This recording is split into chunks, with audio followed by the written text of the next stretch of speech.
Bonjour à tous, bonjour à toutes. Nous sommes au Palais des Festivals de Cannes au MIPIM avec Mme Ingrid Nappi, qui est professeure titulaire de la chaire Immobilier et Développement durable et de la chaire Workplace à l'ESSEC Business School. Bonjour Mme Nappi. Bonjour. Vous êtes aujourd'hui au MIPIM pour présenter l'ouvrage Quartier d'affaires et bureaux dans la ville post-Covid. Pouvez-vous commencer par nous présenter cet ouvrage? En quoi consiste-t-il? Alors, oui, en effet, je suis ici pour présenter, comme chaque année depuis pratiquement 9 ans, le cahier de la chaire Immobilier et Développement durable en partenariat avec le MIPIM, soutenu par nos partenaires. Et cette année, il porte sur un sujet d'actualité, le bureau post-Covid, le quartier d'affaires post-Covid et la ville post-Covid. Donc nous avons donné la parole avec des regards croisés à 21 personnalités, tant des universitaires, mais pas que. Donc parmi les universitaires, nous avons également un Canadien, donc Richard Shermur de l'université McGill, mais également Carlo Ratti du MIT et d'autres. Nous avons également des grands investisseurs immobiliers tels que Gessina avec Mecca Brunel par exemple, ou bien Serge Fautré de AG Real Estate, ou même aussi un autre investisseur, Ivanhoe Cambridge avec Nathalie Paladicev. Nous avons également des promoteurs tels que Heinz, des aménageurs tels que Pierre-Yves Guise qui donne son regard sur le quartier d'affaires de la Défense, mais également celui de Dubaï avec notamment Mahmoud Alburaï et tant d'autres, Patrick Ollier sur son regard, Emmanuel Grégoire sur la mairie de Paris, Patrick Ollier, et j'en cite plein d'autres pour dire qu'on a justement un regard croisé d'architectes également, avec Jean-Luc Crochon. Bon, je ne vais pas les citer tous, ils sont 21. En fait, l'idée, c'était de dire, est-ce qu'on a tous le même regard sur le bureau post-Covid? On en a parlé tellement du bureau, va-t-on retourner au bureau? Je rappelle juste la situation quand même de base et pourquoi on a fait ce cahier. La situation de base, c'est qu'on est passé d'un télétravail subi, contraint. Rappelez-vous, c'était pas si loin que ça. On ne peut pas retourner au bureau, donc on a des quartiers d'affaires complètement déserts. Et là, on se dit, il faut imaginer la ville de demain, parce que quand ça arrive, qu'est-ce qu'on fait? Il y a plus rien.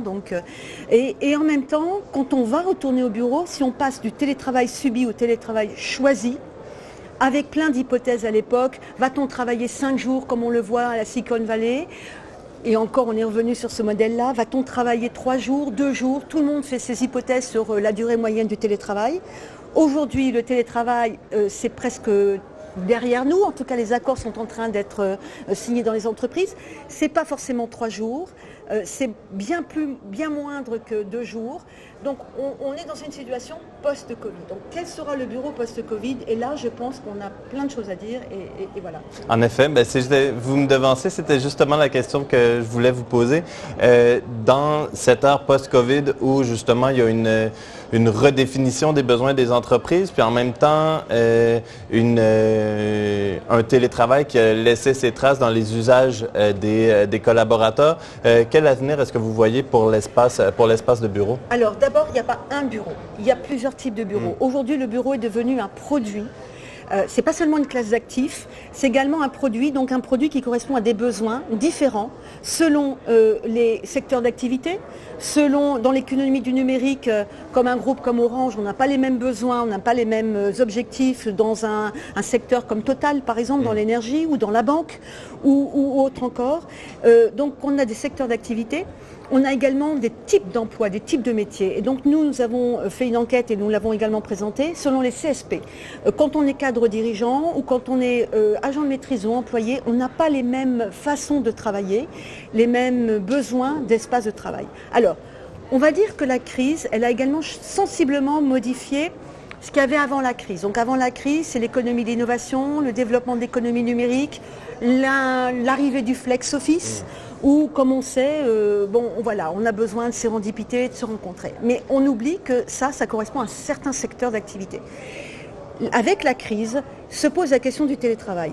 Mais on le voit bien qu'elle n'est pas encore résolue, cette question-là. Et elle n'est même pas encore appliquée. Les entreprises sont en train de réfléchir. Est-ce qu'on va vraiment appliquer ce télétravail? Est-ce qu'on fait revenir les salariés? C'est beaucoup plus complexe qu'on ne le pense. Et télétravail égale, bien sûr, un mi-temps à la maison, un mi-temps au bureau. On ne peut plus occuper l'espace de bureau avec un mi-temps à la maison de la même façon. Donc beaucoup d'entreprises sont passées sur ce qu'on appelle le flex. Et comme le flex a quand même plus ou moins maintenant mauvaise presse, on va dire le bureau hybride. Et là également, on voit que ça ne correspond pas à tous les secteurs d'activité, ça ne correspond pas à tous les usagers. OK. Voilà. Et le bureau n'est donc pas mort. Oui, je comprends. Et en même temps, donc, ce que je comprends, vous me dites si je me trompe, pour une entreprise ou un investisseur qui veut justement assurer la pérennité de ces espaces de bureau et en même temps offrir aux collaborateurs, donc aux usagers, les espaces dont ils ont besoin, ça passe d'abord par la compréhension des besoins de l'entreprise? Exactement, ça passe par la compréhension des besoins. Mais vous savez, toute crise emmène une réinvention. Donc il faut réfléchir, et c'est ce qu'on est tous en train de faire, toute l'industrie de l'immobilier est en train de réfléchir aux nouveaux usages et aux nouvelles modalités. Que va-t-on faire dans les bureaux? Là aussi, c'est très intéressant de mentionner que selon la CSP, beaucoup moins la génération, donc l'âge, mais selon plutôt les CSP, selon les métiers, on ne vient pas au bureau pour faire la même chose. On a beaucoup dit, notamment sur la place parisienne, bon, le bureau, on en a moins besoin parce qu'on va faire au bureau des choses un peu plus du relationnel, donc pas obligé vraiment de travailler au bureau. Là, clairement, en tout cas, nous, dans nos études, on montre très clairement que quand on va au bureau, ça dépend à nouveau du type de métier, du type de CSP. Certains, autant les cadres dirigeants et les managers viennent pour se rencontrer, échanger, autant quand on voit les employés de bureau, ils viennent pour se concentrer au travail. Et ça, c'est très important parce qu'on oublie de le dire. On a dit que les bureaux devaient se réinventer. Je ne pense pas, le bureau doit se réinventer, mais il doit également prendre en compte une définition de base du bureau. Qu'est-ce qu'on vient faire au bureau? On vient produire un service. Et pour le produire, ce service, on a besoin bien sûr d'échanger, mais on a besoin aussi de se concentrer. Et donc, on voit que le bureau sera aussi un lieu de concentration et de travail. Et c'est en ce sens que le bureau n'est pas mort. Le quartier d'affaires n'est pas mort non plus, malgré l'émergence d'espaces tertiaires de bureaux dans les villes plus lointaines, parce qu'on s'est dit on va tous travailler à la campagne, puisque maintenant c'est possible. On voit que ce n'est pas si simple et que cette idée, bien sûr, elle a fait parler d'elle et c'est normal, c'est le monde des idées. Maintenant, concrètement, on laissera la parole à Pierre-Yves Guis, mais qui est également interviewé et qui intervient dans la table ronde que j'anime tout à l'heure.